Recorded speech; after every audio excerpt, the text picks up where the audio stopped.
Hello. So for this week,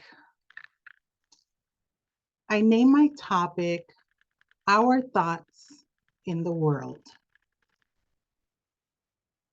And so what I'm looking at is helping you create the awareness about your thoughts, our thoughts, how we can have control, what we have control over, and just creating the awareness about everything that happens to you, how you want to think about it. And hopefully this helps you in making decisions, in moving forward with creating goals, in deciding on what goals you want to pursue. Okay? So nothing affects us unless we have a thought about it, about whether it is good or whether it is bad. For the most part, if we interpret something as good, it makes us happy, it gives us a good feeling. But if we interpret something as bad, it makes us unhappy, and it can give us an array of negative feelings. Some could be worry, unease, anxiety, nervousness, fear. The list can go on and on. Have you ever heard the saying, ignorance is bliss? And Merriam-Webster, the online dictionary, gives the definition as a person who does not know about a problem does not worry about it, right? And so that's what it says about ignorance is bliss, right? So if you don't know about a problem, you don't worry about it. Have you ever thought about this? Maybe you have, maybe you haven't. Have you seen this happen in your life? Can you recall a time when this might have happened, right? Something had gone wrong. Something was going on, maybe good, maybe not good. Maybe a loved one was ill, or there was a problem brewing that was occurring unbeknownst to you. Then maybe you learned about it. And from the moment that you learned about it, then it became a problem for you. You learned about it, and from that moment on, you began to worry about it. But before you learned about it, you didn't have to worry about it, right? It wasn't a problem, even though it was already happening, but you didn't know about it. And again, it wasn't a problem for you yet. What I'm offering you is for you to learn how to create awareness about what you're thinking regarding the things that are happening in your life. What and where do you have control? And what and where don't you have control? Right? Just creating the awareness. Of course, there are some things that if you think about it, you may have some control over, depending on your actions. What you do has a consequence, and what you don't do also has a consequence or an effect. So there are some things that don't depend on our actions. I'll give you an example, right? about something that you may have some control over, like you go to work every day. If you go to work every day and you do the job that's assigned to you, then you get to keep your job. This is an example of something that seems to be under your control, right? But let's say the company decides or has to go through a restructure and some decisions are made by the people responsible, right? And as a result, your position is closed.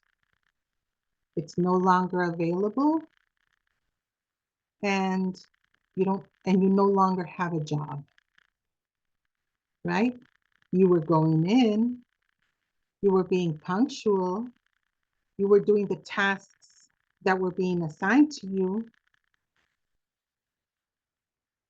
but in this case, not having the job is no longer within your control. Can you see the difference? So this is an example of something that is out of our control, right? One is your actions. With your actions, you get to keep your job. The other one, out of your control, right? Didn't matter what you did or didn't do, the result was you're out of a job, right? Can you see the difference? And again, what I'm offering is for you to learn to ask yourself, what is within my control and what is not within my control? For the things that are within your control, you get to decide what you do or don't do. Every action is a decision you've made whether to do it or not do it, right? Regarding the things that are not within your control, these are things where you want to ask yourself not what to do or not do, but instead, how do you want to think, right? How helpful is it to you to think about each of the things that you do not have control over, right? How do you want to help yourself with these things, right? When these things occur, sometimes it seems like they're happening to us. Whereas the things that are within our control, we are, you know, partaking of them happening in a ways, right? Because we seem to have some control over them, right? I want to offer another saying, another expression that I've heard. God helps those who help themselves, right? I don't, maybe you've heard about it, maybe you haven't. God helps those who help themselves. So I want you to ask yourself, how can I help myself? Right? How can I help myself with what is within my control? And how can I help myself with what is not within my control? And this is purely with how you want to think, what you want to think about these things, how you want to help yourself with your thinking, right? Because sometimes you may want to change what is out of, we may want to change what is out of our control. And maybe we resist. We don't want to accept that it's happening. Maybe we can't believe that it's happening, right? But what is the best way in certain situations that we can help ourselves to support ourselves through the things outside of us that we have no control over? Right? That's food for thought. And so by creating awareness with what we're thinking, that gives us the opportunity to be able to have some agency about where we want to go from there, right? So we're giving ourselves an upper hand, looking for how we can give ourselves an advantage, how we can support ourselves, even when it seems like we have no control. Okay? I hope you find this useful. I hope it gets you thinking. It, I hope it helps you to create more awareness about how you want to think to help yourself, to support yourself. Thank you for listening.